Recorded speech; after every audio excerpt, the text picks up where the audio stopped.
Hello, I'm the Eternal Newbie. The extra L is for local, as in, this story takes place at my friendly local gaming store. As you probably know, most of my games take place online, but once a week, I crawl out of my lair and drag myself out into the infernal light. Because as we all know, rolling dice in real life is just so much more satisfying than rolling virtual dice. It's also really great in person because no one can mute you. Before I talk about this story, business first. If you enjoy these videos, check out the rest. I've got quite a few of them. Also, likes, subscribes are always appreciated, as are comments or really any kind of validation. Recently, a new gaming store opened in town. This was great news. It was closer than the other one, and they were advertising Dungeons & Dragons games. That's a lie. I am not banned from the other store. They just haven't returned my emails. Or answer the phone when I call. Okay, I'm pretty sure they turn off the lights and lock the doors whenever I drive by. What am I saying? They couldn't possibly know when I'm going there. I'm just being paranoid. Anyway, I was very excited about this new store in town. I don't exactly live in the big city.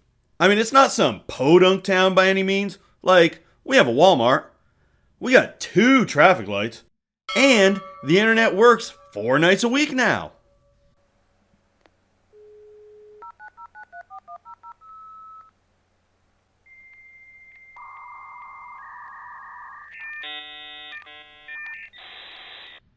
I knew I had to do better this time, so I spent hours trying to figure out why I wasn't so popular at the original store.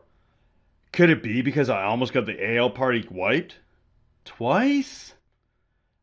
I don't think so. I mean, almost doesn't really mean anything, does it? The most insane thing I have ever seen. Oh my goodness. It was a drop. You know, now that I think about it, it might just be my incessant campaigning to be king of the gaming store. I thought the life-size posters were a nice touch, personally.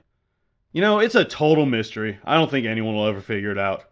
This time, though, I decided to play it cool and bide my time.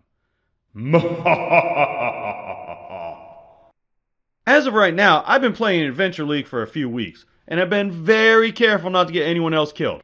So far, so good. This day, the DM was running late, and there were 2 new players. After talking to them for a bit, I asked them if they needed help with their character sheets, as they had that deer in the headlights look that most of us get when we're making our first characters. Not me, of course. I was an expert instantly. Well, duh, I wanted to cast Charm. So the new guys are making a fighter and a rogue. Pretty easy. Whip out. Excuse me while I whip this out. My player's handbook, and help them put together their characters while we wait for the DM. All part of the master plan. Now with these new players, we actually have too many to play. Adventure League has a rule about 7 players at the table, no more. Another veteran player comes up to me and says one of us is going to have to DM. I let him know I've only DM'd like 5 times, but I'm willing to try. On one hand, it would set my totally not evil plan ahead literally months. On the other hand, I'm not really that good of a DM. The other guy decides he's going to do it, but I told him I'd be the backup. This is the 3rd table at our little shop running Adventure League now. If we get a 4th, watch out, world. The Eternal Newbie is going to become a permanent DM. When the current DM arrives, we're starting. We're playing through the Lost Mines of Fendelver, which is also the module I'm running in a game with family. Because I've already gone through this part, I'm just sitting back and letting everyone else make the decisions. In-game, we're invading the Red Brands Manor. If you've never played it, the Red Brands are some local bully boys who are causing problems for everyone in town. So now we're in their base, sneaking around. We had already taken out a few of them when we discovered a mine of some sorts in the basement. Right now, me, the monk, and the rogue are dressed as Red Brands while the rest of the party follows behind at a safe distance. In this cave/mine, we see a Nothic trying to hide and doing a pretty poor job of it. A Nothic is an aberration that tries to get secrets out of people. But we don't really have any secrets, so we're fine. I mean, it's not like we're here pretending to be Red Brands on a secret mission to destroy them or anything. Luckily for us, This guy cares more about magical items than the people who hired him, so we're alright. A few of the party members talk to him, and he wants our secrets. Nothics have this ability called Weird Insight, where they can magically learn a person's secret. I don't know what it is, but he learned something from my friends. We are getting nowhere, so I go up and start talking. What can I say? I'm a man of action. Tells me's a secret, he intones. I say, did you know my favorite food is Rutabaga? Nothing happens.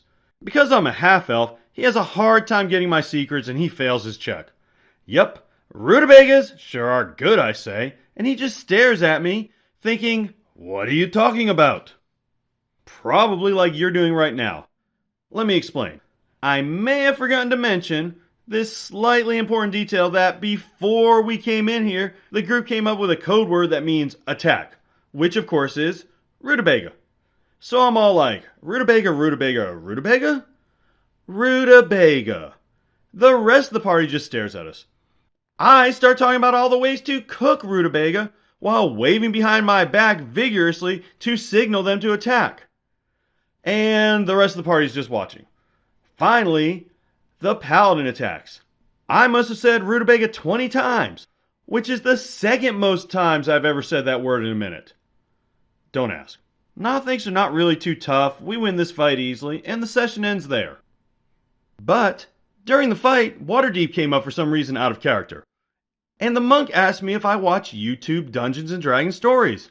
I'm like, why yes I do. And he starts talking about a video taking place in Waterdeep. He says there's this guy you probably haven't heard of who tells stories on YouTube. I start thinking, could it be me? I do have a Waterdeep heist video that was slightly popular, and obviously he's not talking about one of those first tier people, because anyone who watches Dungeons & Dragons stories would know them. So I'm thinking, am I actually going to meet someone who's seen one of my videos and doesn't have a restraining order? Could it be? Have I finally made it? Hit the big time. Struck gold. Hit pay dirt. Okay, fine. I decided to play it cool. Eternall Newbie? Never heard of that dashingly handsome YouTuber. Is he any good? My elation lasted for, say, about 5 seconds into the description of the video. Yeah, it was the Puffin Forest video. A good one, but I'm not sure why he thought anyone who watches Dungeons & Dragons stories online would not have heard of that channel. Well, maybe next time. On the plus side, I made some new friends and am one step closer to achieving my goal of gaming store dominance. What do you think of this video? I changed up the style a little bit, but I'm not sure how I feel about it. So I'll ask you good people. Let me know in the comments or just say whatever you want. Thanks for watching, and as always, play your character. Don't let your character play you. Oh, wait. I almost forgot. I've started a new Discord server. A place to hang out and talk about all things Dungeons & Dragons, Adventure League, or other games if you so desire. Who knows? Maybe you'll even be able to find a game. The link is in the video description below. I hope to see you there. Unless, of course, you're watching this from the far, far future. In which case, I've got to know that burning question on everybody's mind. Are pineapples on pizza the work of a brilliant mind or a highly disturbed mind?